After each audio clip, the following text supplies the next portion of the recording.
Welcome to That Entrepreneur Life, a podcast about entrepreneurship that takes you from idea to launch and beyond. Each week, your hosts, Andrew Lees and Clint McPherson, discuss different business topics aimed at adding value to any entrepreneur's journey. Welcome back, everyone, to another episode of That Entrepreneur Life. I'm Clint McPherson, and today I'll be flying solo without Andrew Lees, my partner in crime, but it's all good, man. We're going to keep this thing rolling. With that said, I've got a very special guest on the show today. But before I introduce our guest today, guys, I want to remind you to subscribe to our podcast and to our mailing list through our website so that you don't miss out on all the free resources we have to help start and grow your business. So our special guest, guys, is responsible for the development and implementation of all SEO techniques used by SEO agency High Voltage SEO and SEO tool PageOptimizer Pro. He is also the co-founder of Internet Marketing Gold, a global community of 3,000 plus SEO professionals who test and prove cutting-edge SEO techniques on a regular basis. He is also the co-host of SEO Fight Club, a weekly YouTube show. So go check that out. That covers a multitude of SEO topics. His SEO techniques and discoveries are followed by many SEO professionals out there in the world and business leaders today. And he has been featured in many respected publications and is a regular speaker covering SEO and SEO testing at conferences throughout the world. With that said, and that's a lot, I'd like to welcome our special guest today, 𝗁𝗏, to the show. How are you doing today, brother? I'm doing fantastic. Thanks for having me. No doubt. I want a crowd cheering where I can high five people as I come in, you know? Exactly. Dude, that would have been great, right? We might have to add that sound effect right after I get done with all that. And it's yeah, crowd going wild. You're high fiving as you walk onto the stage. Love it, man. Throwing shout outs. Yeah. Exactly. But dude, I appreciate you being, joining us today. I know you're in a different part of the world, man. Can you share our audience where you're located right now? Yeah, I'm in Chiang Mai, Thailand. Chiang Mai is a city that's all the way up in the north, all the way in the top. That's awesome, man. And so as we get this episode kicked off and started, we usually ask, and I'm not going to change it up at all for you, but it's one of the staple questions, right? So you can take our audience and our listeners back to when your entrepreneurial journey actually started, and what it is about entrepreneurship that really keeps you moving and gets you fired up every day on this journey, man. How did we get into this mess in the first place? Exactly. How did we get here? In a previous life, I was an attorney, and I was a trial attorney, and I did divorce, custody, and support and criminal defense. And I decided I'd rather chew on shards of broken glass than do one more divorce. Ooh. And I did what most people do. I took a year off and I moved to South Korea. Okay. And my wife, she was also an attorney, also a trial attorney, also burnt out. And so we got jobs teaching English to elementary school students in South Korea. Man, just awesome. To take a year off and to travel. And that 1 year turned into 5. And while we were there, we started a company in Korea with a Korean business partner. And that company needed a pretty complex website. And by the time we had finished it, I had a pretty strong crew. And I was like, I think I can probably start general contracting websites. And so that's what I did. And then I brought my brother into the business because he does web design and development. And then I got the bright idea that we should move to India and open up a company there because all of our people were freelancers in India. And I was like, well, if we just go to India, we can, pay more and pay less and get more. Right. We can watch them, and they'll just work for us. They'll be our full-time employees. And I was back in the U.S. and my brother was there running the company, and we were told we were going to get a shakedown from the police. That's just kind of how it goes. And there's a knock on the door, and it's the police, and they want to see our business papers. And my brother gives them the papers, and they say, these are the wrong papers. Mm-hmm. And he's like, okay, how much do you want? And instead of asking for a bribe, they put handcuffs on him and threw him in jail. Mm-hmm. And so he's talking to the chief of police, and the chief of police is like, these could be the right papers. I don't know. So you have 2 choices. You can leave town tomorrow, or you can sit in jail and wait for the magistrate to come, and the magistrate will sort it out. And my brother goes, well, when does the magistrate come? And the chief of police goes, I don't know. And so my brother goes, I think I'll leave town tomorrow. So runs back to the office, and the building we were renting was the office on the first floor, and there was apartments on the second floor. So we get Christian out of India, and my brother, and we find out from our neighbors, they were renting a very similar thing where they had the business on the first floor and apartments on the second floor. We find out as soon as he left, the police come in and they took all of our stuff, all of our computers, all of our furniture, the generator, that whole thing. And the landlord had a new tenant in 3 days later. And because it was a mixed-use space, we had a 6-month deposit, and we just paid the next month's rent. So the landlord got 7 months worth of rent, got a tenant that they wanted, and we kitted out the IT department of the local police station. Nice. So we don't have any employees. We're hemorrhaging clients. And my brother goes, well, I can take these 4 clients because he does web design development. I can take these 4 and I can work them. And I don't do any coding. And we had just started doing SEO because I had heard about this thing called SEO. And I was like, we could charge like $100, maybe $200 a month. And, because we built these websites and the people like us. Well, we'd hired some guys to do the SEO and they're gone. And so that I could pay the rent next month, I had to learn SEO that day and figure it out and keep those clients. And then it turned out I was pretty good at it and kept those clients, got more clients. And then I met my current business partner and we decided let's start an agency. And so we actually worked together for about 1.5 years before we met. He spent his time between Australia and Germany. And so we started the agency. We instantly became an international agency because he was in Germany and I was in the US, and we opened our office in Australia, and we started getting international clients where we get companies in Germany, companies in the US, companies in Australia. And it could be more perfect, right? I mean, it seems like everything's like right there, international quickly. Yeah. Well, it looks really sexy when you say we have offices in San Francisco, Berlin, Melbourne, even though it's just like the 2 of us. Right. But it looked good. And it grew and grew and grew. And then out of that came our other ventures. So PageOptimizer Pro, which is on Page Tool. We used it for our agency. We built it for us. And I showed it to some SEOs and I was like, would you like this? You think this is cool? And they're like, oh my God, yes. And so we went from kind of Google Sheets internally to writing a Python script and then actually taking it into a SaaS. And then we started Internet Marketing Gold, which is where my courses are. And I run tests on Google's algorithm. I actually have a US patent on seeing if something is or is not a ranking factor in Google. And through that knowledge, I've run over 400 tests on Google's algorithm to see what is working and what is going on. And that's also what we do in the group is we run tests on the algorithm to see what is happening when we can figure some stuff out. So that's kind of the journey. It seems a lot more linear when you tell the story, but in the moment, but I mean, it's a little more up and down. Right. It's not right. So as an entrepreneur, I know that. I mean, when you look at it, that you have a very interesting story, right? A wild story, from, the deal in India, and then joining up. But I mean, that's what entrepreneurship's all about, right? The ups and downs, the ebbs, the flows, and just embracing the journey along the way. And sometimes you get in hot situations, you're like you said, how did I get here? Right. But then there's other days, man, where you feel like you conquered the world, and you reach the top of the mountain, but dude, it's never the top, right? Because there's always somewhere else you can go.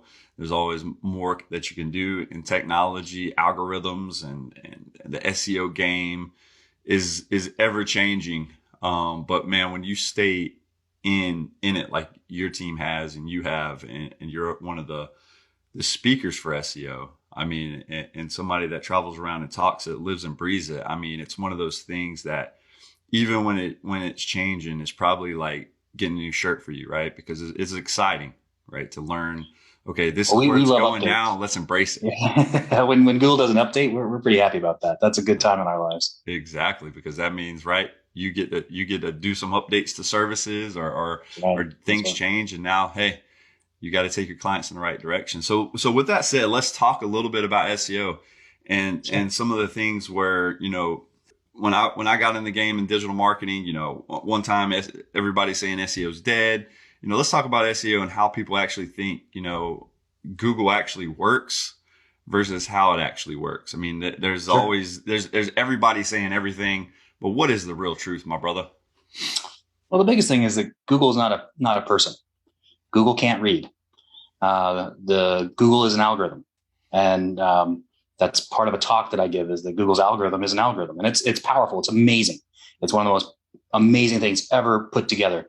But at the end of the day, it's still an algorithm. And the idea is that it's not making any value judgments. People will put up what they think is good content and they'll say, and everyone's had this same experience. This piece of content is better than everything that is ranking.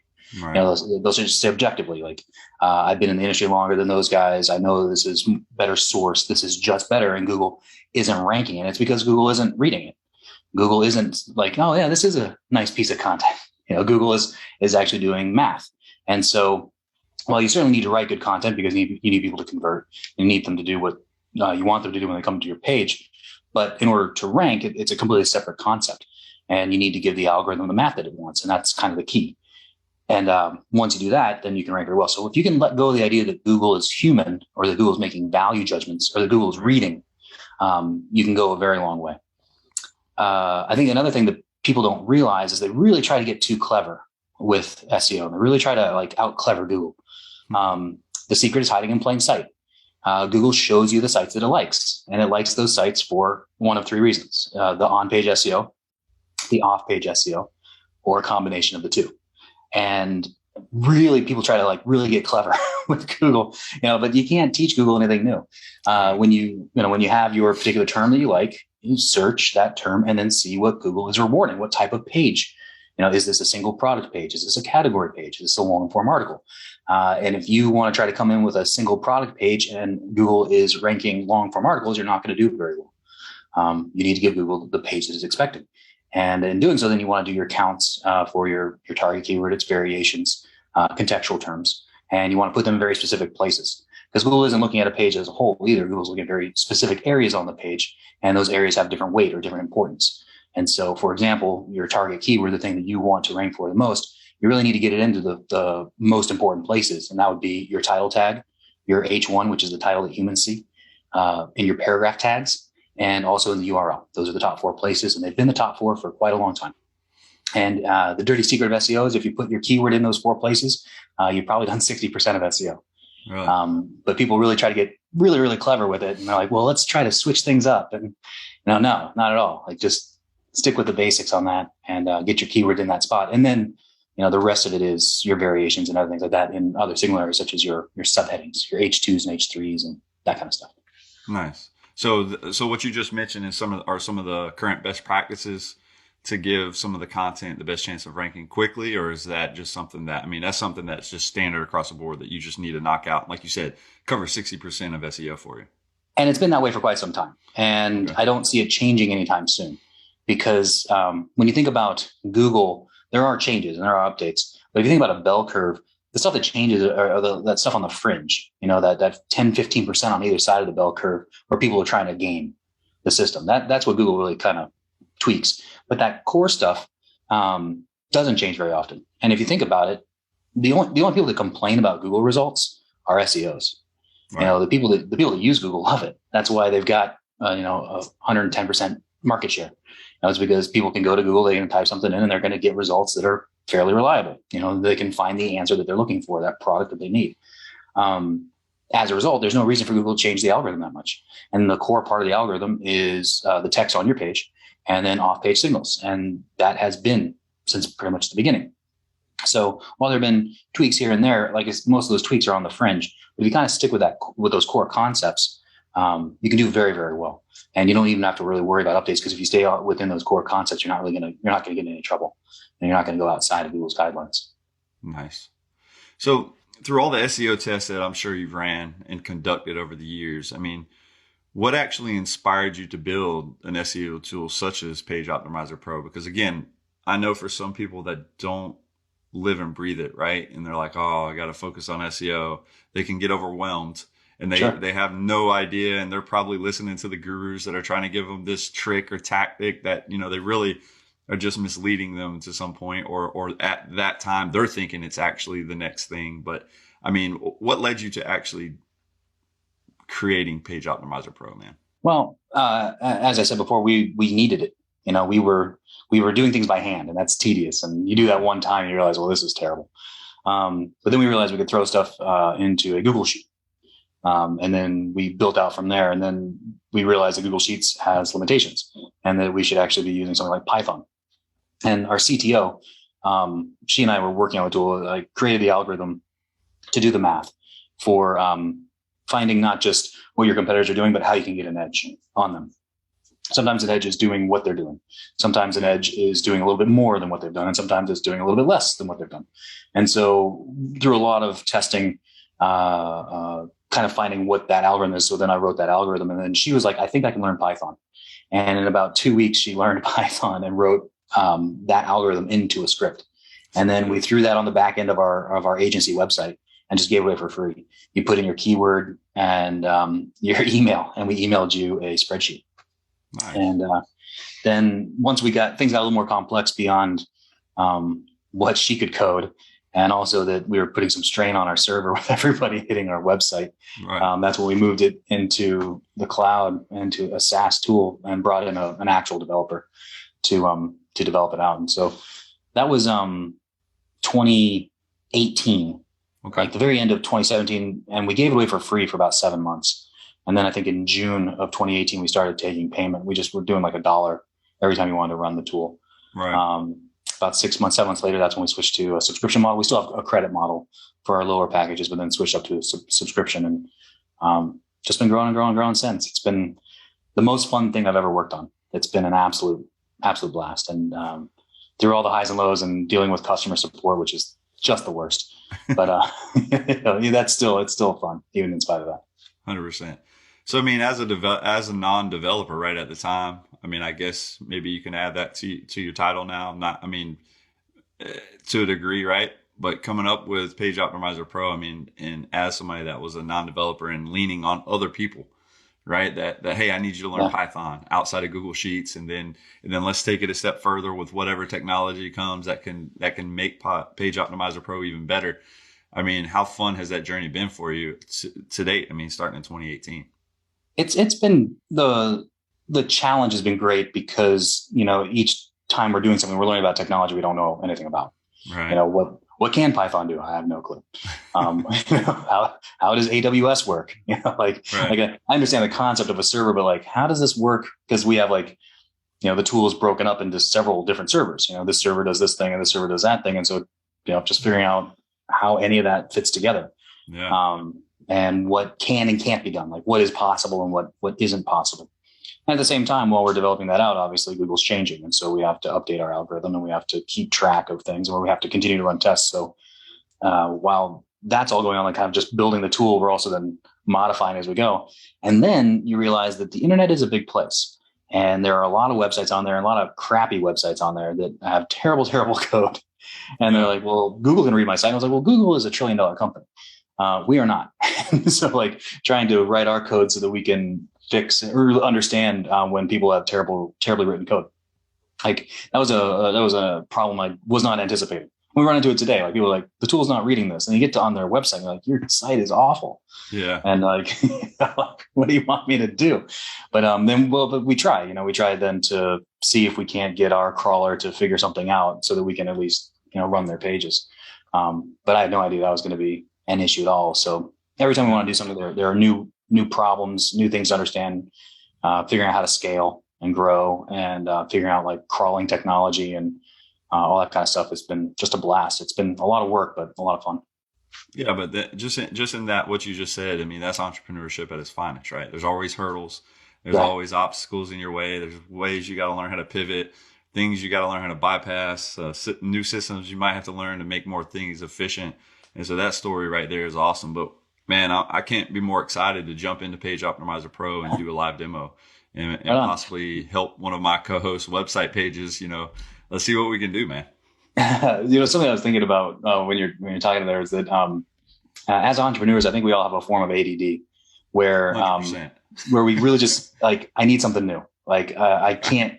I need a new problem. And I think that's why a lot of people are attracted to something like digital marketing or SEO, because every time you step in, there's a new problem. You're here and you need to get to there, and every website is different. Every problem is different. All KPIs are different. There's different things you need to do. And it allows you to focus on something new and something brand new. And I think we need that as entrepreneurs. And in the same way with Pop, as we develop it, it's that's all something new.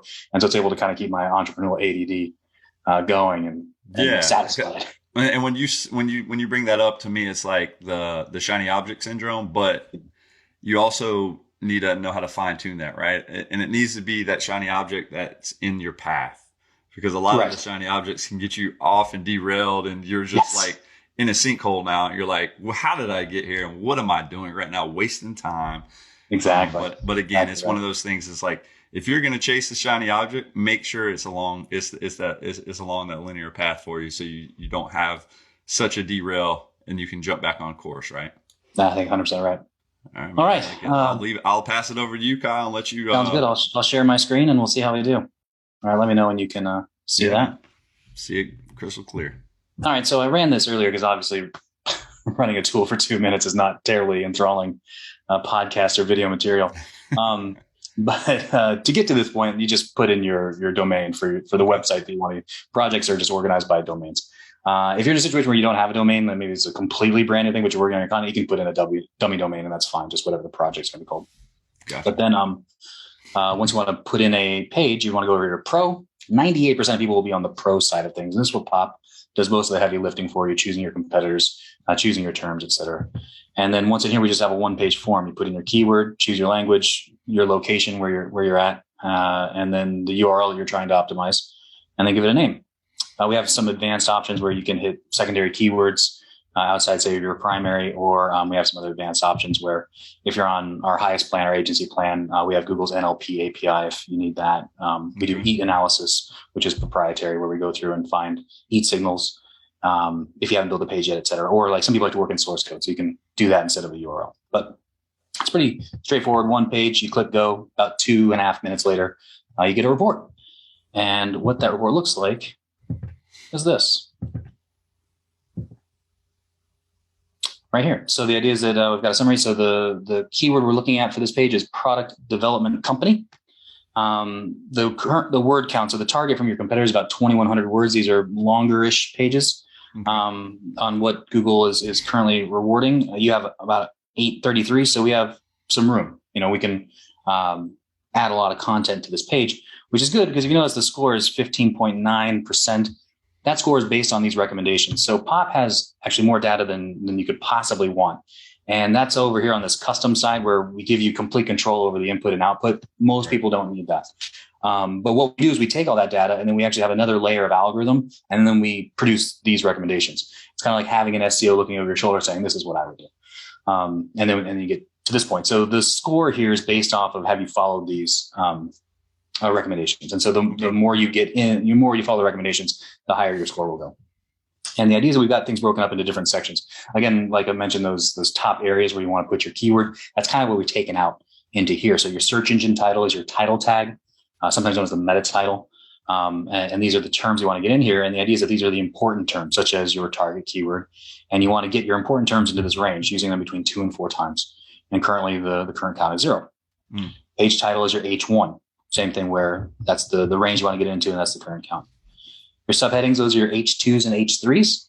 Those are the different sections on a page generally. And again, low on that count. And then the main content, this is your paragraph tags, the meat of the site. And we're low there as well, which is good because we have a lot of words that we can add to the page. So getting these numbers up really aren't too tricky. One thing I noticed was, so with the search engine title and the page title being 0. So I went over to the page and I noticed that the title, so this is your title tag, is just Stoke product development. So this is the most important place to put a keyword would be your title tag. And so getting that term in there would be mission critical. That's something you definitely want to do. The other thing that was interesting is that when I went over to headers, there's no H1 on the page. There's actually no page title. The H1 would be the second most important place to put a keyword. There are a lot of H2s, and that's from like the examples of the product development, but there's actually no title. So these are actually incredibly easy fixes, and getting the target term in there, and then some of the other recommendations where POP is recommending an edge to add some other terms. That's actually going to do a lot of heavy lifting, which is great. So even though there's work to do, the score in POP will jump up a lot. And I don't think this page is currently ranking for the term, but doing those things, I think you would probably crack the top 100. Like you'd get in the game, and be in a good spot. So, and not to cut you off, but I love and what I'm picking up on this, right? I love how products, when you start using a tool and it has a red, amber, and green status, and then also like it seemed like all those, so the important term range 2 to 4 are, and it lets you know the current count that you got, as well as, so will it pick up on how many H2s I have on a page? Like, so if Andrew starts using it and we correct that, it tells you how many, like, current count, and that's right. How he needs to so break it while, down. That's awesome. While there were all those H2s, like they're actually the tags on the page, Yeah. they're not using the terms. Right. So, like technically speaking, like, the important term count here for your subheadings, your H2s, is 7 to 12. Technically speaking, you could put those all in one H2. Obviously that's not practical. But between all the H2s that are there, this actually wouldn't be very hard to get these counts to where they need to be, because there's so many H2s already on the page. It wouldn't be a problem at all. One other thing that we have that a lot of tools don't have is NLP, natural language processing. Now, our more expensive packages give you access to Google's NLP API if you really want it. We have an additional NLP library, natural language processing, that we pull in, and this is available to all plans. So what we found with natural language processing, this is like the hot thing in SEO right now, and people are really into it. What we found is that I'm not sure that it helps push your rank, but we have found that pages that use NLP terms index faster. So it kind of gets you going a lot faster. And so we do recommend getting them on your page, the ones that are appropriate, of course. Right. Now, from time to time, you'll see a term like a competitor's name, for example, might slip in, and you don't necessarily want your competitor name in there or being kind of counted. And so what we have is this remove feature where you just click to remove, and we take it out for you, and then it actually recalibrates. So you don't have to rerun the entire tool. You can simply remove those terms that you don't need. And if you made a mistake, you can obviously recover it, and it adjusts your counts. So it'll just like the count total that you need for this and what you need to shoot for. That's awesome. The other thing that we have that I really like are content prompts. And so if you come over to this area, sometimes people are like, okay, I see what kind of title I'm supposed to have, but what should I do? Like, what should that actually be?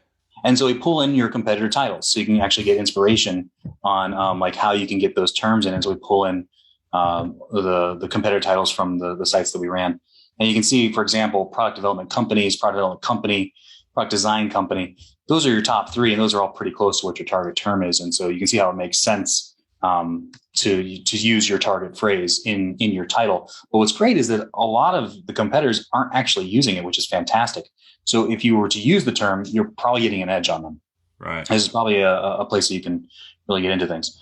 Here in the page structure, we give some examples of what other H tags should be. And this is just to be informative on what type of page you might need to have, like how meaty does this page need to be. Having these tags on the page, they're not necessarily ranking factors, but it's the kind of thing that'll help you create a page that will do better.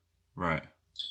The other 2 sections that we have are your related keywords. These are the related searches. So when you do your search and you scroll to the bottom, and they're the related searches, if you see terms on here that you like, you can win these terms by properly optimizing for your primary keyword or your target keyword.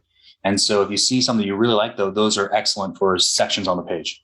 So our page is light in word count. We can use these for sections. And what's going to happen is it's going to help our counts, because if we answer these questions or we provide the information needed for these particular related keywords, we'll do well. That's going to help us increase our counts significantly.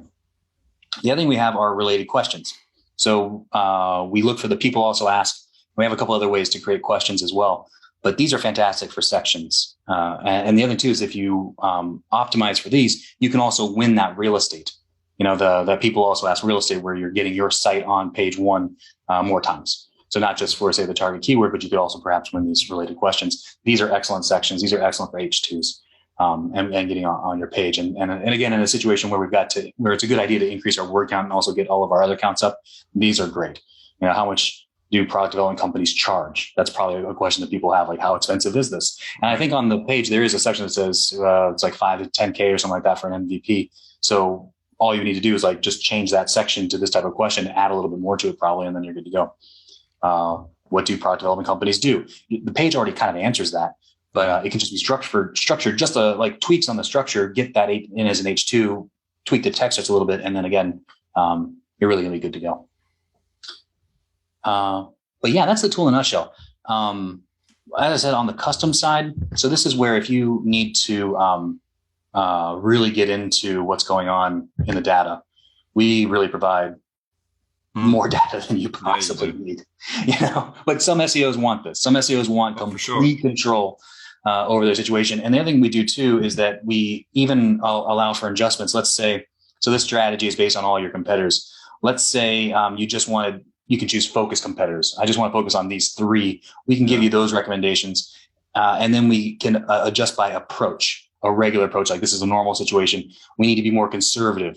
We just start slower. We give conservative recommendations. We can be a little more aggressive, so we can give aggressive recommendations. So things are scaling up. Hyper aggressive. We needed to rank yesterday, and it doesn't matter if we blow up this page.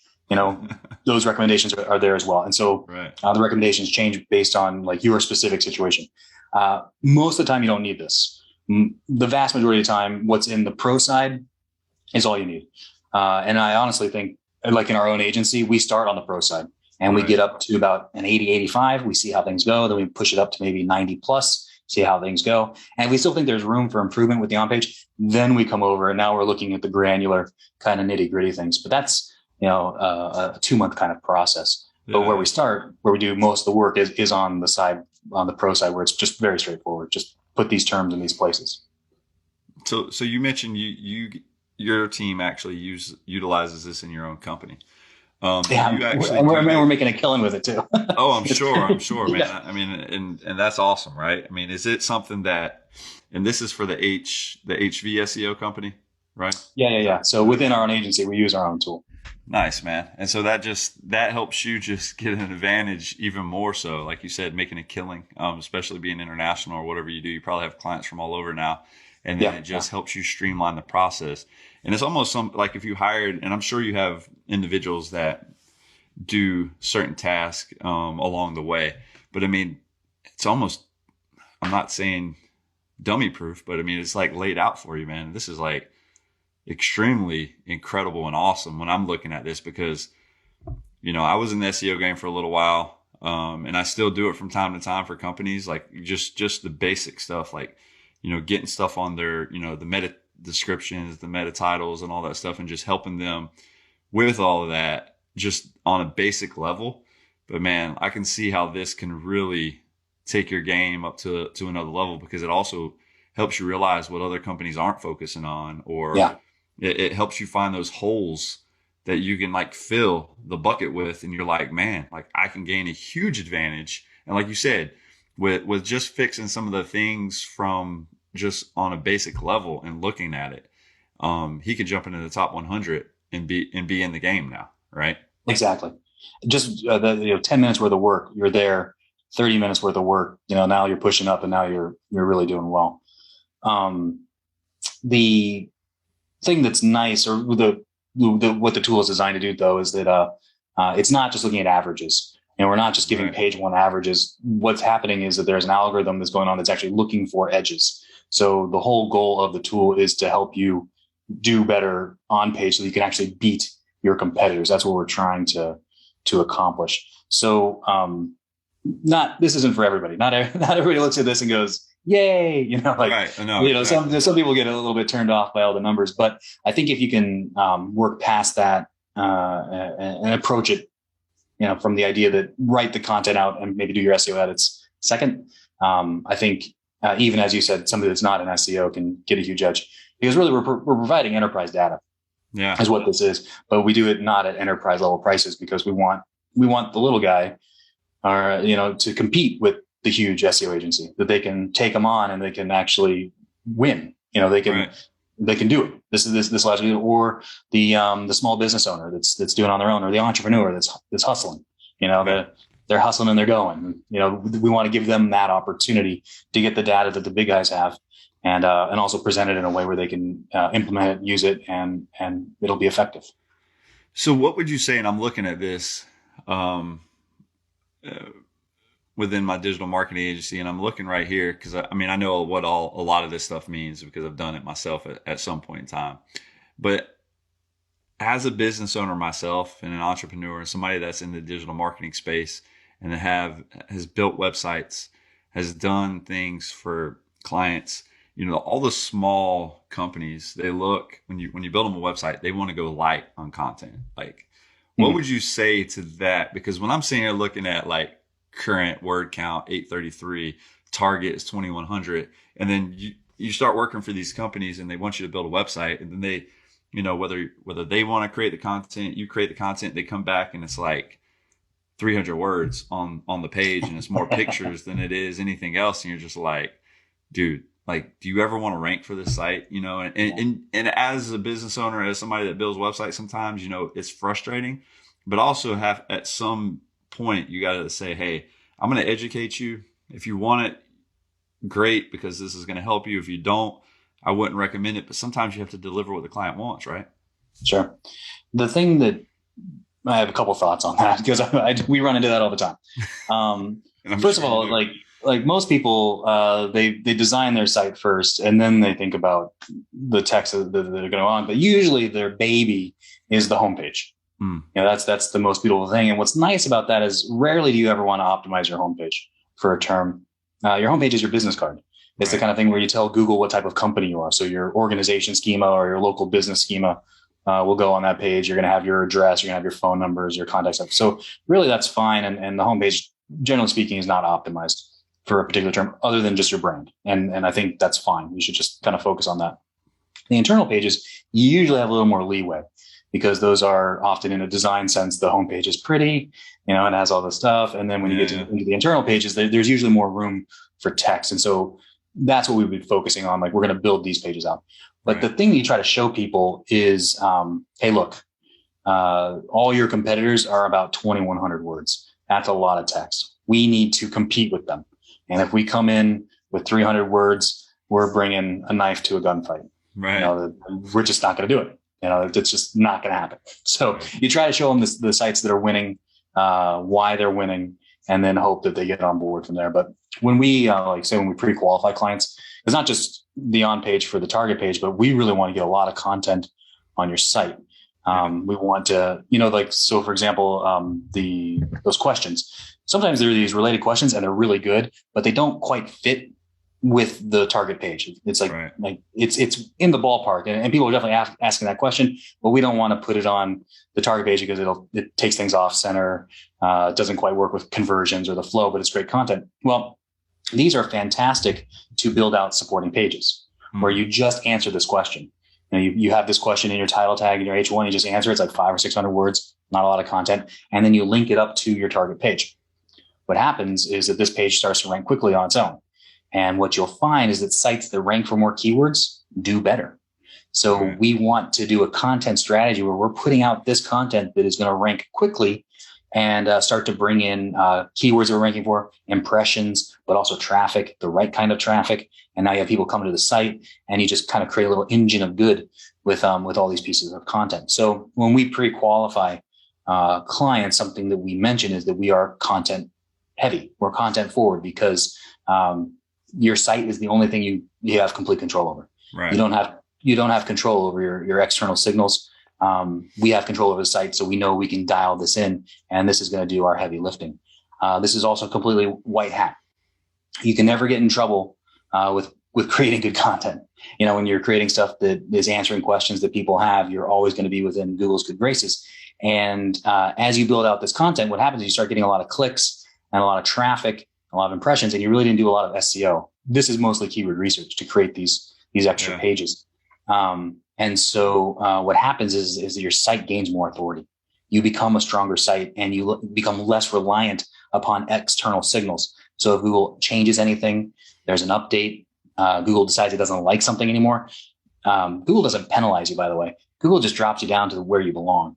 You know, the Google is giving you a boost and they're moving you up. You know, they're moving up, and all they did is they just took away the boost. And so it's not a penalty. It's just, this is where your site belongs. So you need to do something to build up your site that is not reliant on external things. And you do that through content. And so that's what we talk about. So if we are then talking with a potential new client, we just can't create any pages. Okay. So we've had clients with websites that they just can't create a page. It has to go through like 9 developers. You know, it has to go through legal. It has to go through this. And I'm like, well, you know, we want to crank out about 30 pieces a month. And they're like, that would take a year to get 30 pieces. And we're like, we're not a good fit. So people have to be content ready when they work with our agency, because that's what we want to do, because we want to build evergreen sites that are going to not be susceptible to Google updates.